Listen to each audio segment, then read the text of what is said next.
सो hi guys. हाय, कोई नहीं, मैं ऐसे पकड़ लेता हूँ।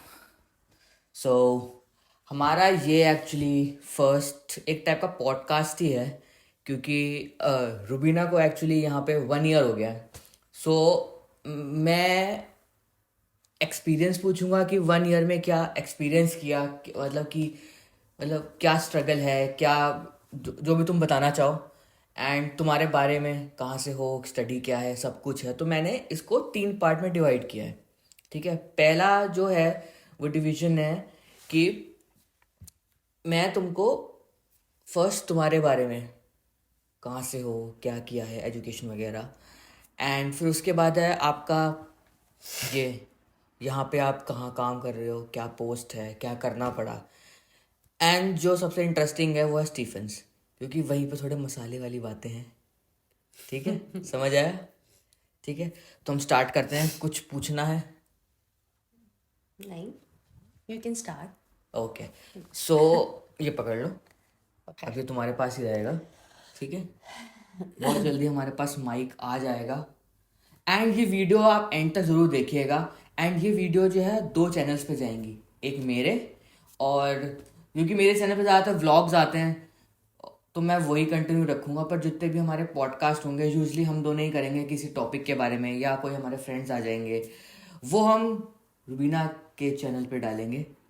इसको पता नहीं था कि मैं ये करने वाला हूँ, बट हाँ, नाम अभी हमने सोचा नहीं है कि क्या रखेंगे, बट होगा बहुत अच्छा सा। ठीक है, प्रॉब्लम? No, no, no. ठीक है, Let's स्टार्ट करें। Let's start. स्टार्ट। सो सबसे पहले अपने बारे में बताओ कि कहाँ, अपने से ही स्टार्ट करो। Okay. तो मेरा नाम रुबीना है and I was born in Delhi. I was brought up in Delhi. मेरी half of the schooling Delhi से हुई and then I moved to Dehradun with my grandparents. फिर मैंने अपनी 12th तो वहीं से करी थी, but then I came 12 back. तक कहाँ से करी? Shivalik Academy, Dehradun. Okay, And then I came back to Delhi. फिर क्योंकि और पेरेंट्स मेरे दिल्ली में ही और थे. क्या मतलब 12th 10th में क्या स्कोर था तुम्हारा बोर्ड्स में? 10th में क्या था? सीजीपीए होता था ना उस 10th में तो सीबीएसई का, 10th तो में मतलब CGPA होता है, 8.9 कुछ था मेरा सीजीपीए और 10th में. 12th में CGPA नहीं, 12th में 12th बोर्ड्स में होते हैं। मेरे मतलब इतना अच्छा परसेंटेज नहीं आया था जस्ट बिकॉज आई हैड कितने मैथ्स थे? एंड देन इट थोड़ा मुझे वेंट. तसल्ली मिलेगी ना, मेरे तो बहुत ही कम थे। 78 या 80% थे आई गेस. बहुत ही आगे हो तुम। मैं तो बस। बट हाँ, इतना अच्छा नहीं था because I was not great in maths and then physics, तो सबको पता ही है कैसी होती है. तो तुमने देहरादून से अपनी स्टडी करी? हाफ ऑफ द स्टडीज़ मेरी देहरादून से थी, half of the study Loreto convent in Delhi से थी.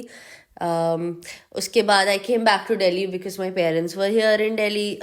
तो फिर मेरा कॉलेज मैंने इंद्रप्रस्थ गुरु गोबिंद यूनिवर्सिटी से. तो मतलब तुम्हें कोई आइडिया नहीं था कि तुम्हें 12th के बाद क्या करना है, कि आइडिया था कि तुम्हें ऐसा मेडिकल लाइन में ही जाना है? आइडिया ऐसे था क्योंकि obviously yes, parents play a lot of role in influencing you just emotionally and other ways. So nursing का ऐसा नहीं था. मैंने AIPMT दिया था, that was the doctor exam for medical seats, but then उसमें नहीं हुआ. then I kinda gave उसी दिन मेरा same day जिस दिन मेरा AIPMT था, वो वाला AIPMT कैंसिल हो गया था just because the paper leaked somehow. So उसी दिन मेरा BSc नर्सिंग का एग्जाम था इंद्रप्रस्थ गुरु गोबिंद यूनिवर्सिटी में, and that had certain 4 colleges, government and private. तो तुम्हारा मतलब तुमने अपना नर्सिंग का एग्जाम दिया IP यूनिवर्सिटी से? हाँ. सो तुम्हारा रैंक क्या था? रैंक वहाँ पे ऐसा होता है कि बिलो 150 रैंक है तो आपको गवर्नमेंट मिल जाएगा. मेरा 164 165 तो मतलब कुछ या नंबर 60s में था मेरा. 160s कुछ में. नंबर से गवर्नमेंट नहीं मिला। बदन ठीक और है. गवर्नमेंट मुझे में कौन से कॉलेज आते हैं? गवर्नमेंट में वहाँ पे सफदरजंग और RML आता है, एंड देन ठीक है. प्राइवेट में ये तो तुम्हारा अभी हो गया कि अब तुम जैसे हमारा बात चल रही है, ये अब तुम्हारा अपना वाला ये स्टीफन्स में आने वाला है। ये स्टीफन्स की बात हम थोड़ा बाद में करेंगे क्योंकि वो थोड़ा इंटरेस्टिंग टॉपिक है। पहला ये है कि तुम्हारी स्टडीज़ देहरादून में हुई है, ग्रैंड पेरेंट्स के साथ हुई है, तो क्या मतलब कैसा था वहाँ पे? कौन सा मतलब स्कूल्स में क्या किया? देहरादून ऐसा तो है नहीं कि तुमने गेड़िया नहीं मारी होंगी। गेड़िया पता है ना क्या होता है? देहरादून में इतना मतलब उस टाइम पे मैं बहुत मतलब तुम ऐसा स्कूल मैं ऐसे की आवारा मतलब वाली लड़की नहीं थी। अच्छा, तो स्कूल की मतलब कैसी थोड़ा कैसे स्टूडेंट्स थे स्कूल के? मतलब कि एक होते हैं हमारा देख स्कूल कोएड में ना दो स्कूल था। स्कूल्स में दो टाइप के बच्चे होते हैं। एक होते हैं नर्ड जो पीछे बैठते हैं, ठीक है, या नहीं, आई वाज और एक होते हैं जो मिडल वाले बच्चे जो जो होते हैं जिसकी ना, सबसे बनती है। हाँ वो वाले बच्ची थी मैं। बट हाँ मतलब मैं इतनी ऐसे कूल टाइप नहीं थी स्कूल में कि हाँ मेरे को सब जानते हैं या सब मैं झूठ मत बोलो, नहीं नहीं ऐसा नहीं, सच में झूठ नहीं मत ऐसा, बोलो। नहीं सच में ऐसा नहीं है। मैं बहुत नॉर्मल लड़की थी। हमारा स्कूल हाँ देहरादून में तो वो थोड़ा पहाड़ी एरिया में था और अच्छा स्कूल है, एक आर्मी बेस्ड बट स्कूल ऐसा है है कि जब जैसे जिसकी मैंने फर्स्ट प्रिंसिपल। टाइम तुम्हें जब देखा था या जब समझो मैंने देखा था, तो मुझे देखने में तुम पहाड़ी लगी थी। सब मुझे बोलते हैं मैं थोड़ी नॉर्थ ईस्टर्न टाइप लगती हूँ, may be because of my eyes. हो सकता है। मेरी आईज वैसे बड़ी है पर थोड़ी चिंकी वाली, थोड़ी नॉर्थ ईस्टर्न आईज है। ओके ओके ओके, कोई नहीं कोई नहीं। बट अब ये है कि जैसे तुमने वहाँ पे एग्ज़ाम दिया, अब हाँ तुम एग्ज़ाम के टाइम पे तुम्हारा स्कूलिंग हो गई है एंड एग्ज़ाम तुम्हारा, अब तुमने स्टीफेंस जो तुम्हारा मतलब क्या था कि लकीली आया था कि तुम उसमें भी कॉलेजेस थे? एक दो प्राइवेट प्राइवेट ही मिलना था मुझे बिकॉज मेरी रैंक उतनी इतनी अच्छी नहीं आई थी जितनी गवर्नमेंट के लिए चाहिए होती थी। तो एक बतरा था और एक स्टीफेंस था। तो ऑब्वियसली एज पेरेंट्स का क्या होता है ना, तुम क्रिश्चियन हो, क्रिश्चियन कॉलेज देखो। So there also my parents played an important role to influence me to push me to a Christian college। तो स्टीफेंस यही इसलिए ही था। और हाँ स्टीफेंस इसलिए ले लिया था। ओके, एंड ओवरऑल स्टीफेंस की तुम्हारी क्या फीस थी पूरा कोर्स की? सो आई थिंक स्टीफेंस की वो फीस, स्टीफेंस तो अपने स्टूडेंट से, जो स्टीफेंस बेसिकली जीएनएम कराता था, तो उनकी फीस बहुत ज़्यादा होती थी हमसे बीएससी से, जस्ट बिकॉज मेरा आईपी यूनिवर्सिटी थी तो आईपी की फीस इतनी नहीं थी जितनी स्टीफेंस अपनी लेता था।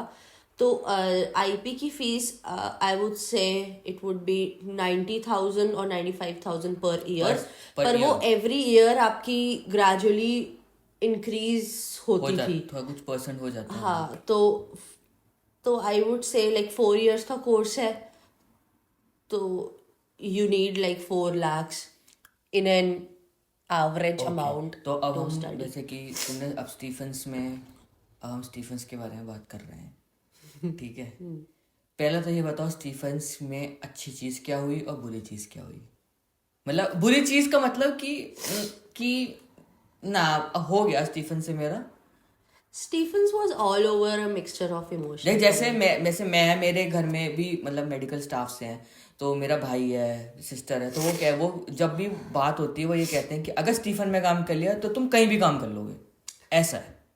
वही स्टीफेंस थोड़ा ऑल ओवर इमोशंस वाला एरिया है, मतलब वहाँ स्ट्रिक्टनेस भी है, स्टीफन मतलब सेंट स्टीफेंस हॉस्पिटल, प्लस आवारागर्दी भी हो ही जाती है लोगों की।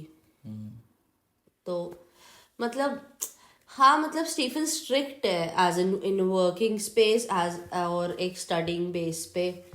It was strict in all types of basis as in you know तुम्हें मार्क्स इतने ही चाहिए, क्लासेस अटेंड करनी ही करनी है, आउटिंग नहीं है। Like other colleges in IB University had outings to go out and stuff like on Wednesdays and Thursdays, but Stephens में ऐसा कुछ नहीं था। You were just allowed to go to the canteen, that was more or less a canteen, but still बस वही पे जाने को allowed था। That was when we kind of socialize, like meet each other from other departments. But so Stephen ये तो तुम्हारा हुआ कि, और उसमें यही, और बैक तुम्हें क्या चीज़ थी स्टीफन की जो अनोइंग करती थी कि यार क्यों है? सर्टन रिस्ट्रिक्शंस, बस यही था मेरे को. बस रिस्ट्रिक्शंस. हाँ मतलब stupid restrictions, like if you're going to the canteen you have to wear your community dress. Like our community dress was a kurta and a white उसका दूसरा नाम क्या था? rajma chawal. So brown and white थी, तो we used to call it rajma chawal. The most annoying was that stupid annoying restrictions थे कि यही पहन के बाहर जाना है. और एक दूसरा कैंटीन एरिया था, वो अमूल कैंटीन जो था, उसके आगे वो तो काफी टाइम बट उसके आगे नहीं जाना करके ऐसे भी था. बहुत चीजें थी मतलब. And then you have to write down in the, वो जो वार्डन होती थी उसके वहाँ पे अपना timing, the out time and in time. So एक सर्टेन टाइम था, you have to get in the hostel. तो मतलब बहुत अनोइंग रिस्ट्रिक्शंस थे कभी कभी.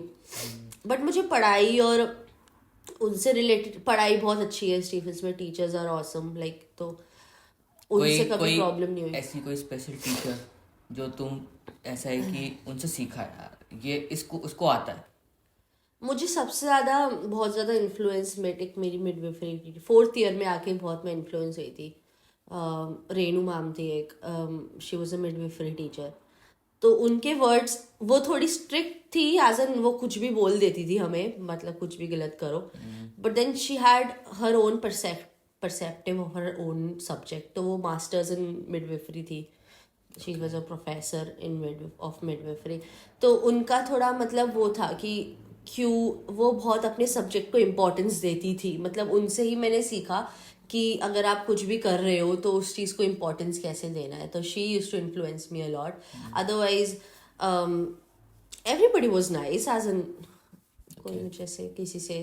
और एक और चीज़ तुमने मुझे बताया था कि तुम्हारे उसमें मतलब आई थिंक 3rd या 4th ईयर में कोई एक आया था, शायद एजेंसी या कुछ ऐसी चीज़ आई थी जो आपको बता रही थी कि आप नर्सिंग एक अच्छा स्कोप है जिसमें आप बाहर जा सकते हो. बाहर मतलब अब्रॉड जा सकते हो. हाँ एक था, मुझे याद आ रहा है. लेकिन जैसे मैं हूँ, जैसे मैंने भी तुम्हें देखा है, तुम्हारा मतलब यूजली बैच जो है ज़्यादातर, मैं तुम्हारे बैच की बात कर रहा हूँ कि मैं ज़्यादातर को जानता नहीं हूँ, बट तुम्हारे बैच में ऐसा क्या है कि जितने भी वहाँ से पास आउट हुए हैं ज़्यादातर अब्रॉड है और गवर्नमेंट है. हाँ ये तो है. मतलब मेरे ज़्यादातर मतलब मेरे बैच में rarely people are working in private hospitals, even though they are working, but they are working in a higher you know rank. और जैसे कोई ट्यूटर है, कोई प्रोफेसर, ऐसे वाले में है. बाकी अच्छे गवर्नमेंट में है, एम्स, सफदरजंग, देर ऑल लाइक, और सबका फर्स्ट अर्निंग वेल. हाँ मतलब इंटेलिजेंट बैच तो था मेरा, मतलब अच्छा बैच था. लाइक मिक्सचर ऑफ पीपल थे. एक दूसरे के खिलाफ अगर कुछ भी होता भी था तो खड़े भी रहते थे. मतलब कुछ प्रॉब्लम्स आई भी तो फिर भी सब साथ में, यूनिटी बहुत थी हमारे बैच में. प्रॉब्लम में ही फंसते थे तो पूरा बैच जाता था. मतलब ऐसा है. तो अच्छा बैच था. मेरे हिसाब से बेस्ट बैच था in the whole 4th year of my, like all the batches जितने मैंने देखे हैं अपने 4 साल में, हमारा सबसे अच्छा बैच था. एंड जब स्टीफेंस गए तो मतलब एक होता है ना कि यार फर्स्ट एक एक्सपो होता है कि आप देखते हो यार मैं कहाँ आ गई, या ये कौन सी जगह है, एडजस्ट कैसे हो पाएंगे नहीं हो पाएंगे. जो एक होता है कि तुम स्टीफन गए, तुम हॉस्टल में रही हो, तुमने हॉस्टल देखा, तुम्हें लगा यार मैं कहाँ फंस गई, कि यार ये मेरे लिए ठीक नहीं है कि ये ठीक है. तुमने क्या सोचा? ठीक नहीं है, ठीक है, वो तो नहीं सोचा. पर हाँ, if you see Stephen structure, like it's, वो पुराना बना हुआ है. It's not even like a college. It's just feels like you know it's a old building that you go in a principal's office. Start होते ही college जैसा नहीं लग रहा होता. मतलब क्या बोलूं, गवर्नमेंट कॉलेज भी इससे अच्छे होते हैं, बट एक टाइप का ऐसा लगता है कि जैसे एक हॉस्पिटल है, पुराना वार्ड है जिसमें आपको रहने को मिल गया. जैसे मैं जब गया था, मेरा हॉस्टल था, तो फर्स्ट टाइम हमारा हॉस्टल, तेरा हॉस्टल भी हॉस्टल, हमारा तो हॉस्टल जो था, हमें हॉस्टल से भगा दिया था कि हॉस्टल जो है रेनोवेट हो रहा है. तो हमें बैक साइड में आई डिपार्टमेंट था, वहां के जो वार्ड थे उसमें हमारा हॉस्टल बना दिया. तो हम जब मैं पहली बार गया, क्या है, पत्थर लगे हुए हैं हर जगह पे. बहुत अजीब सा स्ट्रक्चर. कॉलेज जैसा तो था नहीं. It was just main a hospital कोई कॉलेज में कन्वर्ट करने के लिए. बट कहते हैं कि जो सेंट स्टीफन हॉस्पिटल है वो मतलब one of the best hospital है. And one of the oldest one है और Oldest अच्छा और हॉस्पिटल है. I would say train- you could learn a lot there as an काम करते टाइम भी वहाँ पे सीखने को बहुत है. और मतलब क्या एक्टिविटीज़ है वहाँ पे.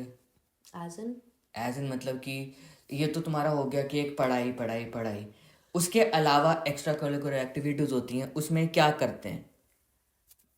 वहाँ पे बेसिकली स्पोर्ट्स टाइम आ जाता है एक तो, जिसमें सारे डिपार्टमेंट्स ही होते हैं, लाइक सारे एडमिनिस्ट्रेटिव स्टूडेंट्स और सब. फिर टैलेंट नाइट होता है, फिर वो भी सेम ही होता है.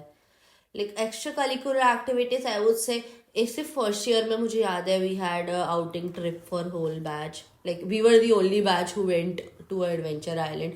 But other after that people started going out. But then हमारा पहला ही बैच था जिसको एडवेंचर आइलैंड का एक ट्रिप प्लान करने को मिला था कि आप जाओ एक साथ. तो हाँ, वो बेस्ट टाइम था हमारा.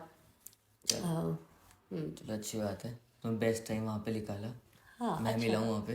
हाँ, ये मिला है मुझे वहाँ पे. तो बेस्ट चीज़ तो ये है ना. बाद में बात करेंगे. बेस्ट ही होना चाहिए.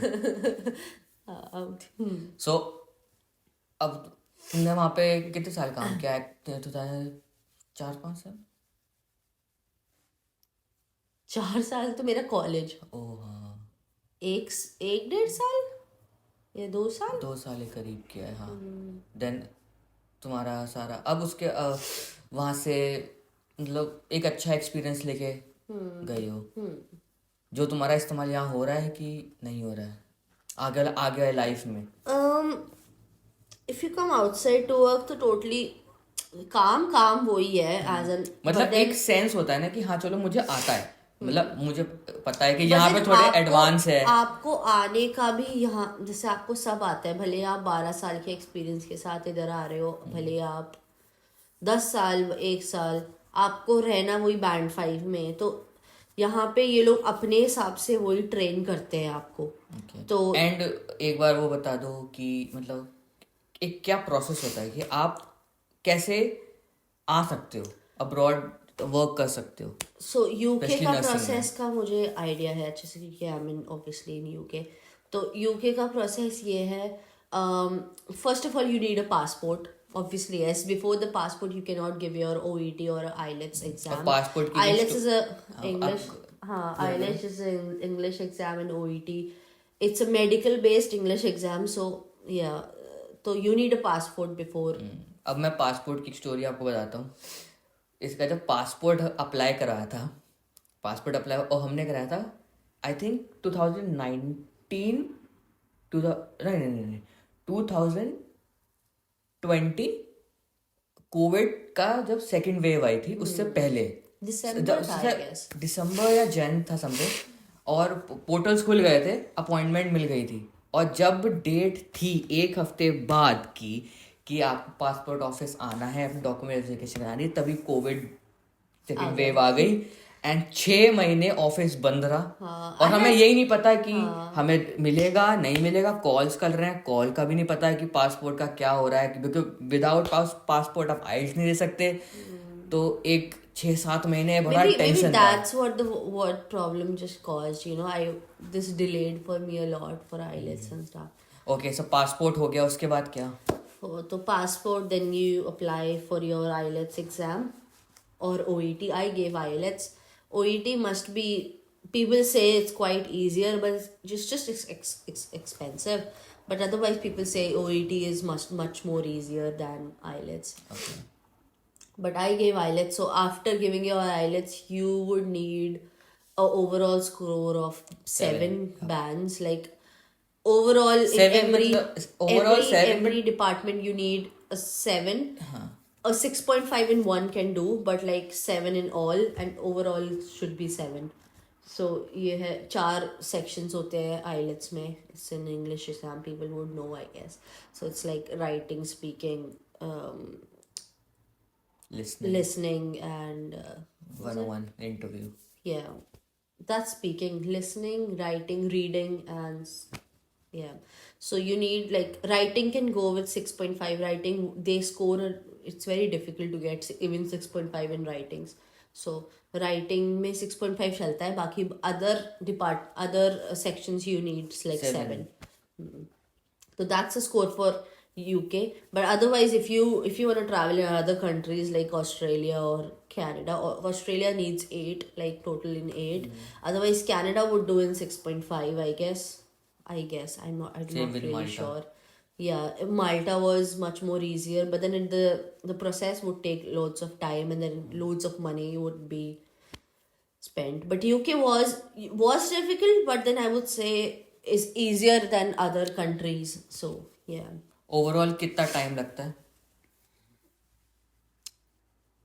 After 6 to 7 completing months. After completing After completing your IELTS, it would take 6 to 7 months, I would say. 4 months, 4 5 months. It will be 3 within to 4 months It will be within 6 months, I would say. 3 to 4 And it months just depends on the way you are giving your exams and giving your interviews. So और कितने stages होते हैं जैसे कि आपने आइल्स दे दिया then आप एक एजेंसी को हायर करते हो agency hire day, there are rarely much बहुत सारे, agencies. There are agencies like for UK, but I don't know. The agency I came through, it was told by one of my friends, so it's the most common agency. So काफी लोग उससे गए हैं हाँ, तो उन्होंने बहुत वो अच्छे से गाइड करते हैं, लाइक अच्छा ही उनका है. They guide you all through, like there are other exams, it's just not IELTS for UK. So like it's CBT, and then it's like other processes for your interviews and stuff. So वो लोग पहले अच्छा आपका guide करते हैं. आइल्स हो गया हाँ, देन आपका क्या होता है देन आप रजिस्टर होते हो NMC से. IELTS हो गया आपका. IELTS होने के बाद you give them your score, फिर वो आपका प्रोसेस शुरू करते हैं. They start your NMC registration. So before giving an interview for a UK hospital, they would start your NMC registration process. So NMC process में ये सब आते हैं जो और एग्जाम्स होते हैं. एनएनसी की भी हाँ. 6 So to 7 you stages हैं would whichever country, whichever state you are registered to. Like I was registered in Delhi, I had DNC certificate. So DNC से पहले बहुत प्रोसेस है उसमें NMC रजिस्ट्रेशन में. तो DNC पहले मुझे ओवरसीज रजिस्ट्रेशन देता है, एक्सेप्ट करवाता है कि या I was registered to DNC and I am able to work in UK as a nurse. तो वो DNC के थ्रू एक NMC में वेरिफिकेशन जाता है. उसके बाद मेरा DNC कैंसिल हो जाता है वहीं पे जब प्रोसेस NMC का शुरू हो जाता है.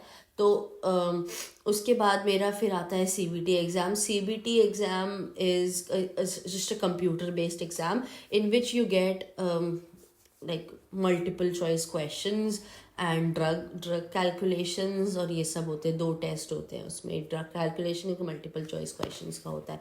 तो when you clear your CBT, उसके बाद CBT के बाद NMC प्रोसेस में ऑस्कीज आता है. वो ऑस्कीज आपका होता है जब आप UK आ जाते हो. तो वहाँ पे वो स्टेप थोड़ा रुक जाता है. CBT पास होने के बाद आपका स्टेटस NMC, आप रजिस्ट्रेशन खोलोगे अपना तो उसमें पास रजिस्ट्रेशन हमें आ जाएगा.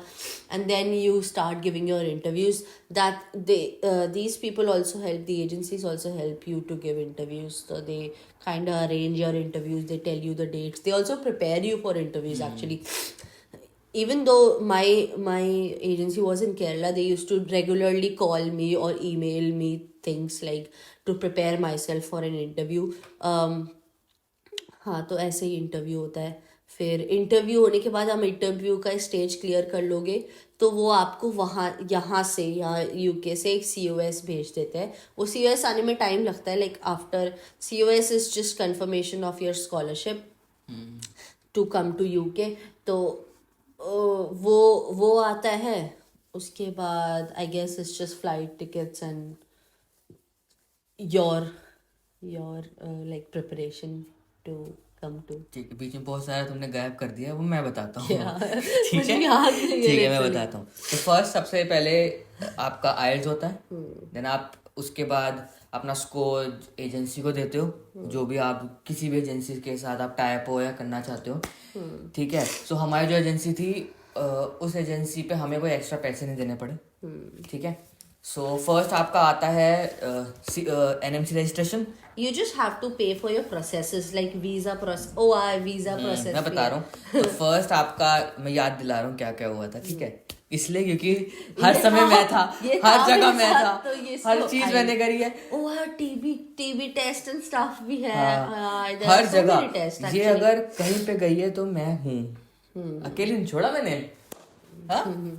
सो पहला आपका होता है आइल्स, देन आपका स्कोर आप एजेंसी में देते हो, देन आपका एनएमसी रजिस्ट्रेशन होता है। एनएमसी रजिस्ट्रेशन की एक फीस है, आई थिंक मुझे याद नहीं है कितनी है। उसके बाद आपका सीबीटी होता है, जिसमें सीबीटी स्टेज 1, टीबीसी फिर उसका स्टेज 2, ठीक है। उसके बाद आपको शायद टीबी टेस्ट का for your visa you need your TB test. TB हर कंट्री का एक अलग अलग टेस्ट, जैसे यूके के लिए टीबी टेस्ट बहुत जरूरी होता है, चेस्ट एक्सरे, और बाकी कनाडा यूएसए के लिए अलग अलग ब्लड टेस्ट वगैरह, उनमें तो अलग चीज होती है। सो टीबी टेस्ट बहुत ध्यान से करिएगा, पहले से अपना प्रिकॉशन लेके चलिएगा, क्योंकि वो मेन है। अगर आपको थोड़े से भी कहीं पे भी स्पॉट्स आते हैं या आपका एक्सरे भी सही से नहीं होता है तो वो रिजेक्ट कर देंगे, क्योंकि हुआ है, क्योंकि रुबीना के साथ हुआ है। इसका एक्सरे सही से नहीं हुआ तो उन्होंने सस्पेक्ट कर लिया कि आपको इवन दो आपको कभी कोई निमोनिया, टीबी कुछ नहीं हुआ, तो उनको थोड़ा सा भी पैच नजर आता है ना, दे वुड कैंसिल देयर, क्योंकि तुम्हारा एक्सरे सही से नहीं हुआ था, उसके वजह से फिर आपको वो कौन सा टेस्ट, स्पूटम टेस्ट देना पड़ा, and it takes long 2 months के बाद रिपोर्ट आई और वो नेगेटिव, और पता था कि नेगेटिव आएगा क्योंकि हमने प्रिकॉशनली पहले से ही हमने एक्सरे करवा लिया था। I never had any symptoms of TB, as in मुझे बस कोल्ड रहता है just because of my sinusitis, otherwise I've never had a lung problem, as in कि मेरे lungs में पैचेस आए, ऐसे वाला कभी कुछ हुआ नहीं। तो आपका ये हो गया, टेस्ट हो गया। उसके बाद आपका वीजा प्रोसेस होता है, क्योंकि उसके बाद COS आता है, और COS ही इम्पोर्टेंट है। COS में COS से पहले आपका इंटरव्यू होगा। इंटरव्यू क्लियर करने के बाद you get your COS। उसके बाद आपके पास पूरा डॉक्यूमेंटेशन आती है, आप चेक करते हो कि हाँ ठीक है नहीं है, कौन सा बैंड मिला है एंड क्या सैलरी का है, वो आपको सब कुछ आपको दिखाते हैं। एक जैसे कहते हैं ना ब्रेक डाउन करके आपको सारा पार्ट दिखाते हैं, फिर आप वो साइन करके सारा अपलोड करते हो, पूरा 1 महीना इसमें ही लग जाता है। देन आपका वीज़ा प्रोसेस होता है। वीज़ा प्रोसेस COS इम्पोर्टेंट है। वीज़ा जैसे ही आता है देन आपको फ्लाइट टिकट्स आती हैं, वही फ्लाइट टिकट्स आपको करके देती हैं, एंड डिपेंड करता है आपका कि जो ट्रस्ट है वो क्या आपको देगा, क्योंकि अगर आप यूके आ रहे हो स्पेशली नर्सिंग के लिए, तो जो आपको पैसे लगे हैं वो आप समझ लो आपको वापस मिलेंगे। वो आपको रिफंड, कुछ चीजें जो है वो नहीं दी जाती है। एनएमसी के रजिस्ट्रेशन में आपकी सीबीटी के लिए, जैसे सीबीटी हो गया, जो पैसे लगे हैं वीजा हो गया, वो सब रिफंडेबल है। कोई आइस के भी दे देता है, बट ज्यादातर नहीं देते हैं, और उसका नहीं देते हैं, शायद टीबी टेस्ट का नहीं देते हैं। बाकी सब कुछ रिफंडेबल है। मतलब इन ऑल अगर मैं आपको ब्रेक डाउन करूँ तो अराउंड 1,20,000 के अराउंड खर्चा हुआ, अगर खर्चा होता है। ये वो है कि जिसमें सिर्फ यू गेट रिफंड, जिसमें रिफंड मिल जाता है।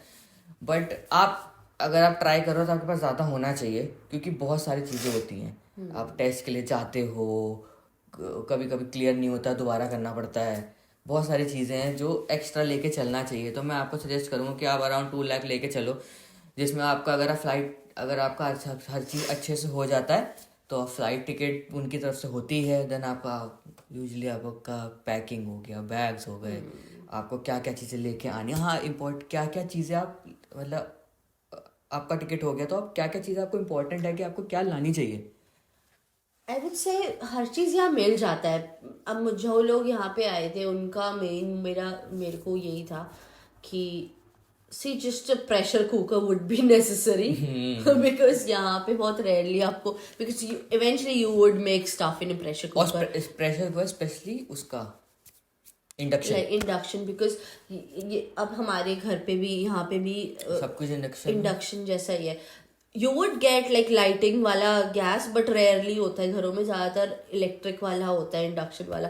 तो you would need all your जो भी आपके यूटेंसिल्स है इंडक्शन वाले हो या माइक्रोवेव बेस्ड हो, क्योंकि यहाँ ज़्यादातर ऐसे ही है कि प्री मेड मील्स है, माइक्रोवेव करके खाओ. तो ऐसा कुछ ऐसा ही सब आपके यूटेंसिल्स होने चाहिए. बट अदरवाइज आई वुड से वार्म क्लोथ्स जो आप इंडिया से लाओगे दैट वुडंट हेल्प हियर. जो आप शूज अपने इंडिया से लाओगे that wouldn't help here. You would need a good quality boots and stuff here, because यहाँ पे ठंडा है सच्ची में है. एंड यू वुड स्नो बहुत रेयर होती है, जनवरी के टाइम पे होती है, but then you would still need those boots for snow. And यहाँ पे बहुत चलना पड़ता है. तो आपको एक कंफर्टेबल शूज चाहिए होंगे जिसमें आप चल सको, क्योंकि यहाँ ट्रांसपोर्ट बहुत बेकार है. नॉर्दर्न आइलैंड में तो बहुत बेकार है. तो सो अभी तुम यहाँ पे एडजस्ट हो गई हो? अब आदत हो गई है यहाँ की. मतलब अब अच्छा लगने लग कैसा गया है, हाँ क्या है. स्टार्टिंग में दिक्कत हुई? स्टार्टिंग में तो होती है, बिकॉज आप यहाँ का इंग्लिश एक्सेंट बहुत डिफरेंट है. यहाँ आयरिश एक्सेंट बोलते हैं, और फर्दर टूवर्ड्स वेस्टर्न और इस साइड जाओगे तो और ज़्यादा ये लोग आयरिश एक्सेंट बोलते हैं. तो it's very difficult to understand. It's not like normal American English. यहाँ पे American English is far easier to understand I would say, because we speak the same English. We get teached like in British English, but then still it's the same. It's very different accent here. और हाँ यही है, थोड़ा लोगों से interact करना, लोगों से एडजस्ट होना यहाँ के एनवायरनमेंट में, तो वो थोड़ा डिफिकल्ट है. इंडिया याद आता है? बहुत आता है ऑब्वियसली. यस, इंडिया किसको याद नहीं हर आएगा. एक दिन हर एक दिन याद आता है सच में. क्या याद आता है? हर चीज आ जाता है वहाँ के. अपने लोग ज्यादा मुझे याद आते हैं. मतलब देखो अगर मैं सच बताऊं, तुझे खाना आता मुझे होगा. सिर्फ खाना आता है. हाँ, इसको तो सिर्फ लोग आते हैं स्पेशली जब कोई मतलब जैसे अभी क्रिसमस फैमिली गैदरिंग वगैरह. हाँ, फैमिली की बहुत याद आती है. अदरवाइज हाँ, मतलब हम दोनों एक दूसरे के साथ है तो फिर वैसे हम दोनों मतलब क्या ही हम दोनों खुद में ही खुश रहते हैं. हम बहुत जल्द आ रहे हैं इंडिया. हाँ, this year in November.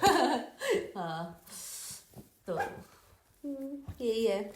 But adjust हो जाओगे यहाँ पे, मतलब धीरे धीरे हो जाते हैं. सो मैं बैग तुम्हें स्टीफन पे लेके जा रहा हूँ. अरे यार, स्टीफन छोड़ दिया मैंने. स्टीफन छोड़ दिया, लेकिन वहां मैं मिला तुम्हें, तो इसको ज्यादा उस चीज की खुशी है. एक चीज बताओ, सच्ची बताना, स्टीफन में क्वायर जो थी बोरिंग लगती थी? इंटरेस्ट था कि नहीं था? कि ऐसा लगता था कि यार जबरदस्ती जाना पड़ रहा है? कभी कभी लगता था जबरदस्ती आना पड़ रहा है, क्योंकि कभी कभी क्या होता था ना, कॉलेज में बहुत असाइनमेंट्स होते थे. मुझे उसमें ज़्यादा इरिटेशन होती थी जब और ये लोग कंपलसरी कर देते थे क्वायर आना ही आना है. तो मतलब तुम्हें अगर तुम्हारा एग्जाम हो अगले दिन, तुम्हें असाइनमेंट सबमिट करना हो, तुम्हें सोना हो, क्योंकि कॉलेज से आते ही, कॉलेज कितने 4 बजे शायद 4-5 बजे ख़त्म हो जाता है, उसके बाद तुम्हें कितना काम होता है. तो सबसे मेन प्रॉब्लम होती थी हमें, क्योंकि असाइनमेंट सबमिट करने होते थे. तो नर्सिंग में तो हमें यही प्रॉब्लम रहती थी, क्योंकि कभी कभी हम अपने असाइनमेंट स्क्वायर में भी लेके आ जाते थे लिखने के लिए जल्दी, because it was so problematic. Because घर आओगे, देखो क्वायर कितने 6 बजे होता था, 5 बजे होता था, 5:30. तो समझ लो 6:30-7 बजे जाते थे आते आते. सोगे कब, आके काम भी करना है, खाना भी खाना है, बहुत चीज़ होती थी. मतलब मुझे उस टाइम ज़्यादा इरिटेशन लगती थी. वैसे तो ऑस्ट्रेलिया खाना कैसा था? ठीक होता था, कभी कभी अच्छा होता था, कभी कभी कढ़ी चावल मिलता था, वो मुझे अच्छा लगता था. छोले भटूरे मुझे बहुत अच्छा लगता था, सिर्फ संडे को मिलता था. बहुत रेयरली होती थी मैं संडे को, पर संडे को छोले भटूरे मिलता था. पर कभी कभी जब हमारा पास कैंसिल हो जाता था तो हमें छोले भटूरे मिल जाते थे संडे को, क्योंकि हमारा सैटरडे संडे के लिए आउटिंग पास होता था जो हम घर जा सकते हैं. पर अगर आप किसी टेस्ट में फेल हो गए या हमारी क्लास ने किसी कोई गड़बड़ कर दी तो हमारी प्रिंसिपल जी हमारा पास कैंसिल कर दी. और तो वहाँ पे तुम्हें सबसे ज्यादा गुस्सा किस पे आता था? इस पे. मेरे को छोड़ दो, इस पे ही आता. अपने गुस्सा मतलब कि यार एक होता है ना, ये इंसान क्यों है मेरे सामने. थी एक उसको भी सबको आता था गुस्सा, वो थोड़ी इरिटेटिंग थी. हमारी वाइस प्रिंसिपल, जब हम थे वाइस प्रिंसिपल थी वो, तो उस पे ही आता था, मेरे हिसाब से सबको ही आता था उस पे। आई गेस टीचर्स को भी आता ही होगा उस पे।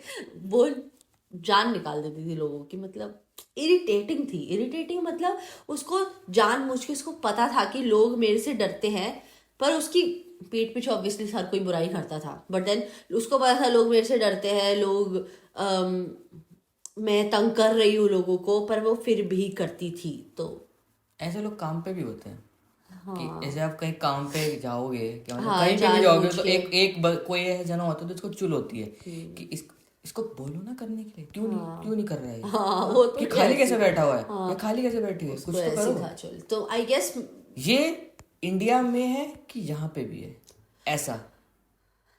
यहाँ पे ना पता क्या है, यहाँ पे लोग ना बहुत हाय थैंक यू ऐसे आपके फेस में बहुत अच्छा बनते हैं। अब यू नेवर नो वो क्या सोच रहे हैं आपके बारे में अंदर, but then they would talk very nicely. हाँ, you get people who discriminate and who colour discriminate, colour differentiate between you and them, यहाँ पे लाइक हुआ है हाँ होता है मेरे हिसाब से तो सबने झेला होगा जो इंटरनेशनल लोग हैं यहाँ पे। रेसिज्म की हाँ, कुछ डिस्क्रिमिनेशन। कुछ कुछ बुढ़े बुढ़ी होते हैं जो कर देते हैं। आई वुड से कुछ यंगस्टर्स भी होते हैं, but then they are really good on your face, so you never know what they think behind your back. But yeah होता है, आपको लगेगा यहाँ पे। हम दोनों ने एक्सपीरियंस करा है, स्पेशली वो हाँ, टैक्सी कौन से? जो हमें छोड़ के चली गई थी। हाँ, अरे वो इंसान ही अजीब था। क्या स्टोरी थी जरा बताना। इतनी कोई खास स्टोरी नहीं है बट वो वही था, क्या? उसको वो था कि इसने क्या इन लोगों ने मुझसे कैसे पूछ लिया। हाँ, मतलब यही था कि हम हम शॉपिंग शॉपिंग सेंटर टेस्को से आ रहे थे शायद। हाँ तो हमें और कोई टैक्सी, हम यूजुअली जो टैक्सीज मंगाते हैं सर्विसेज। उसमें हमारे पास कार नहीं थी। कार थी आई गेस, हम you are waiting for other stuff like MOTs and stuff, तो हम अभी तो हम कार से ही ट्रैवल करते हैं, कार से ही जाते हैं। बट देन पहले हम टैक्सीज टेस्को से टैक्सी लेके आ रहे थे। तो उसने उसने usually they have this meter in their taxi, तो वो स्विच ऑन कर देते हैं जैसे ही आप पैसेंजर बैठते हैं, जैसे आप वो चलते हैं। तो इस वाले टैक्सी हम जानते भी नहीं थे ये टैक्सी वालों को, हमें लगा ठीक है ऐसे ही होता होगा करके। तो इन लोगों ने स्विच ऑन नहीं करा अपना, इसने इसने इस ड्राइवर ने स्विच ऑन नहीं करा अपना मीटर। हम आते रहे हम घर पहुंच गए। इसने बीच में बोला अभी, मैंने कहा क्या पता यार ऑन हो, क्या पता, मतलब हमें आइडिया नहीं था क्योंकि हम ये वाली टैक्सी से, इस वाली कंपनी की टैक्सी से कभी ड्राइव नहीं करते थे। तो मतलब कभी ट्रैवल नहीं करते थे। तो ये हमें घर लेके आ गया। इसने अपना वो कार्ड मशीन निकाला, उसने 7 पाउंड्स डालने लग गया उसमें। मैंने कहा 7 पाउंड्स तो हम टेस्को से कभी देते नहीं है, इट्स हमारे घर जस्ट पास में ही है। अप्रोक्सीमेटली आई वुड से by car it's like 5 minutes, so 7 pounds is too much for like 5 minute के रास्ते के लिए। नहीं अभी भी हम जैसे हम टैक्सी से आते हैं कभी कभी तो यूजली 5.5 देते हैं। मुझे प्रॉब्लम नहीं थी 1 पाउंड उसको एक्स्ट्रा देने में, बट देन मेन ये था कि हमने मैंने जैसे ही उससे बोला पूछा कि why didn't you on the meter on your car, because आप इधर आके you are just putting the amount in your card machine, हमें कैसे पता चल रहा है कि उसके इतना बाद लगा है। अब मैं बताता हूँ कि जैसे ही इसने बोला कि कार्ड मशीन में आपने क्यों ऑन नहीं करा, तो वो एकदम से उठा, ना कोई नहीं आपकी टैक्सी फ्री है, उठा उसने डिक्की खोली कि अपना सामान लो जाओ। हाँ, he's like और हमने that's okay, पैसे that's okay, your taxi is free for you today। हाँ और हम आपको मतलब कि आपके घर को ब्लैक लिस्ट कर देंगे। हमने बोला कोई नहीं ब्लैक लिस्ट नहीं है, पैसे देने में कोई प्रॉब्लम नहीं है, पैसे बट देने में प्रॉब्लम नहीं थी, but why are you extending the money and taking, and otherwise it's your fault, plus you तुम मान भी नहीं रहे हो अपनी गलती, उसका ये था। तो ये लोग ऐसे कभी कभी कर देते हैं कि इंटरनेशनल लोग हैं, इनको नहीं पता होगा, ये बेवकूफ़ है, इनको हमारे यहाँ का नहीं पता। तो ये कभी कभी आपको चीट करने की कोशिश भी करते हैं। तो ऐसे सब नहीं मिलेंगे आपको, कुछ लोग मिलेंगे, बट देन ऐसा तो थोड़ा बहुत तो देखो यहाँ पे आपको फील होगा डिस्क्रिमिनेशन, थोड़ा रेसिज्म आपके कलर डिफरेंस पे। मतलब क्यों पूछना है इन लोगों को कि हम कहाँ से हैं बार बार, पर आपको जबरदस्ती पूछेंगे ओ वेयर आर यू फ्रॉम, तो थोड़ा ऐसा आपको लगता है कि काम, मतलब हम हॉस्पिटल में काम कर रहे हैं तो आप पेशेंट केयर लेके जाओ ना, आपको इतना क्यों जानना है कि कहाँ से हो, क्या है ये वो। तो हाँ, थोड़ा बहुत तो फील होता है, हर मोमेंट पे फील होगा वैसे। But you get kind of adjusted in situations. और कोई हो आपके साथ तो फिर आप थोड़े नॉर्मली फील करते हो. एक बहुत बड़ा सवाल, are you single? No, I'm married. I'm married. कौन है वो? हैंक. पता नहीं क्यों. है वही इसके लिए रील डाली थी कि गलती से मैंने फ्रेंड रिक्वेस्ट भेज दी. सच में गलती से ही फ्रेंड रिक्वेस्ट मैंने एक्सेप्ट करी थी और ऐसा कुछ था भी नहीं मेरे मन में इसके लिए. फिर ये स्टोरी हम कभी किसी और दिन बताएंगे. हाँ. ये स्टोरी हम बाद में बताएंगे. We are married. सो यही था हमारा पॉडकास्ट अगर बातें थी. सो बस यही था. अच्छा लगा आपके साथ बात करके. पूरे दिन में इतनी बात पूरे दिन तो खुद तो मेरे से बात ही नहीं करता, रील देखता रहता है पूरे दिन. इसकी शिकायत मैं करूँ ना कितनी सारी है. प्लीज अभी हम है वीडियो मेरा वो वाइफ वाला फीलिंग जाग रहा है, गुस्सा आ रहा मुझे इस पे. Okay bye bye. यही था हमारा पॉडकास्ट. आपको अच्छा लगा तो आप लाइक करिए, शेयर करिए, सब्सक्राइब करिए. क्या चीज आपको अच्छी लगी, नहीं लगी, कौन सा पार्ट आपको अच्छा लगा, किस चीज से आप रिलेट कर पाए हो, सब कुछ आप कमेंट डाउन करिए, कमेंट में बताइए. कमेंट आता अच्छा लगता है. और ये वीडियो जो हमारे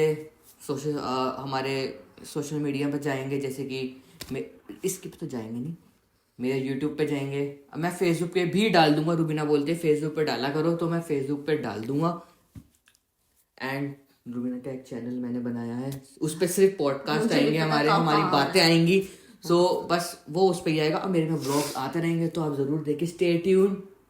बाय बाय.